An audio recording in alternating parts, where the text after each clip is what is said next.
Assalamu alaikum mes chers frères et sœurs. Aujourd'hui, nous allons voir qu'est-ce qui se passe quand Allah aime un de ses serviteurs.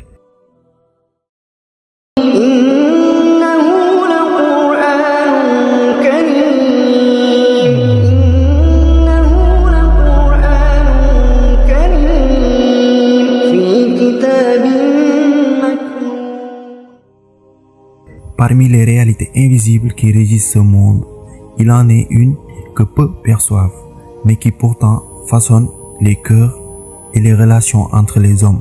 L'amour qu'Allah place pour certains de ses serviteurs.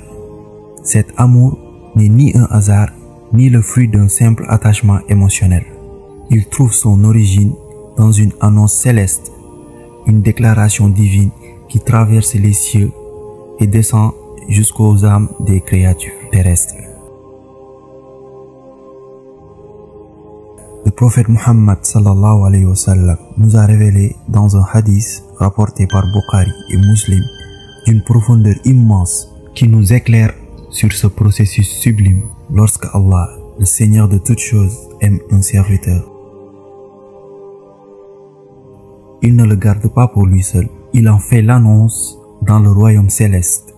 Il s'adresse au plus noble des anges, Jibril, celui qui a porté la révélation, celui qui fut envoyé à chaque prophète pour transmettre la parole divine. Allah s'adresse à Jibril.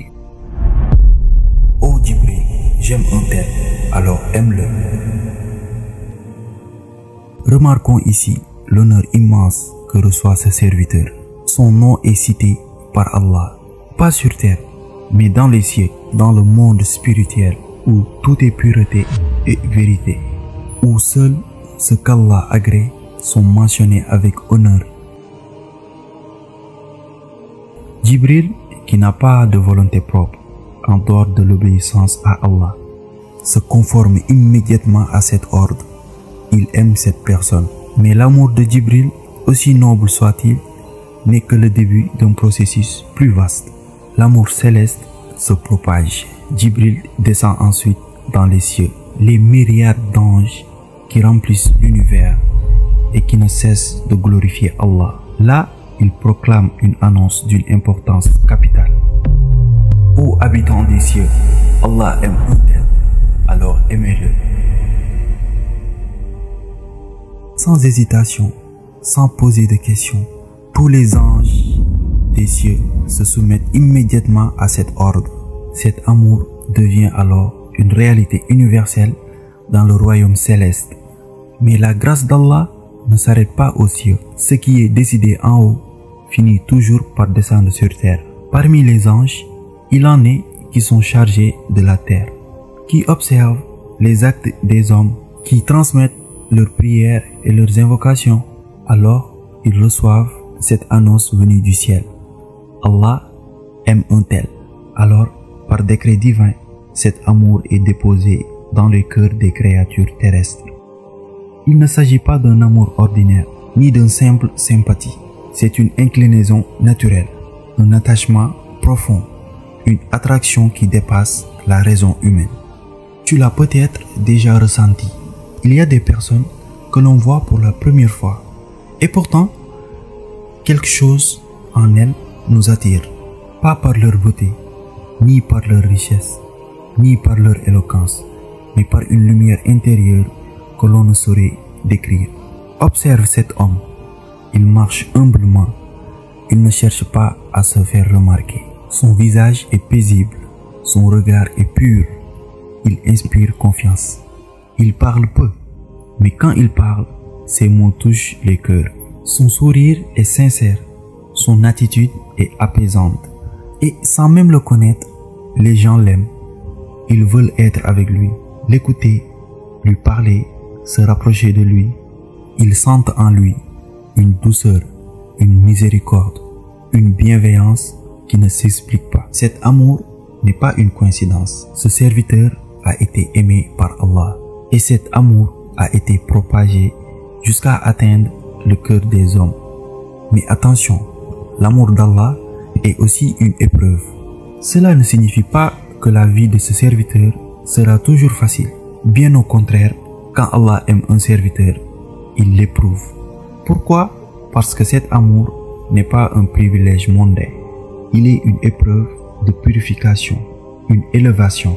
Allah éprouve ceux qu'il aime, afin de les rapprocher encore plus de lui, de les purifier de leurs péchés et de leur accorder une récompense immense. Mais aussi, il ne sera pas aimé par tout le monde. Celui qui est aimé par Allah est aimé par tout ce qui agrée Allah. Les anges, les croyants sincères, les cœurs purs, mais il est aussi détesté par ceux qui s'opposent à Allah. Shaitan ne peut pas aimer ce que Allah aime. Il le hait, il le jalouse et il veut l'égarer. De même, ceux qui suivent Shaitan éprouvent une aversion pour les serviteurs sincères d'Allah. Les hypocrites, les orgueilleux, les injustes, leur cœur rejette ce que Allah agrée.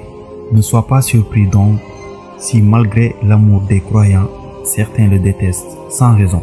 C'est le reflet de leur propre obscurité. Mais le hadith continue et il porte un avertissement solennel. Et lorsque Allah déteste un serviteur, il l'appelle Jibril et dit: ô Jibril, je déteste un tel, alors déteste-le. Alors Jibril le déteste et proclame aux habitants des cieux: ô habitants des cieux, Allah déteste un tel, alors détestez-le. Et il le déteste, puis il est rejeté sur terre. Cette fois, le processus s'inverse. Allah, dans sa justice infinie, rejette un serviteur qui s'est obstiné dans l'injustice, l'orgueil et la corruption. Il appelle Jibril et lui ordonne de le détester. Jibril, obéissant, se détourne de lui. Puis, cette annonce est faite aux anges, qui tous, sans exception, rejettent ce serviteur. Et cette haine descend sur terre. L'a peut-être déjà vécu. Il y a des gens que l'on rencontre et sans savoir pourquoi, un malaise s'installe en nous. Leur présence nous pèse, leur regard nous dérange. Ils n'ont peut-être rien fait contre nous, mais quelque chose en eux nous repousse. Regarde cette personne.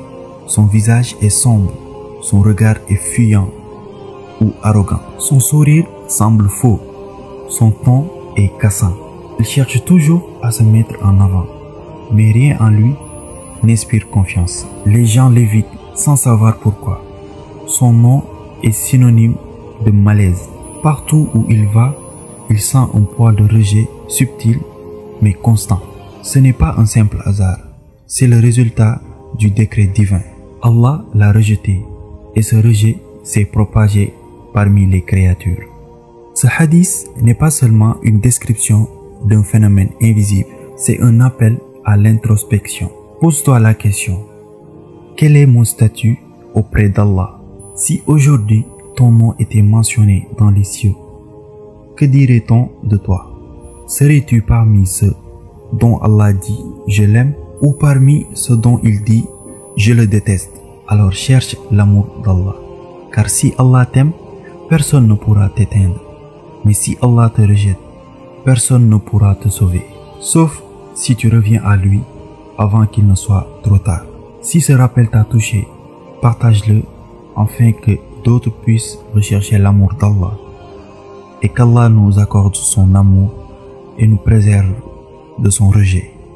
Assalamu alaikum.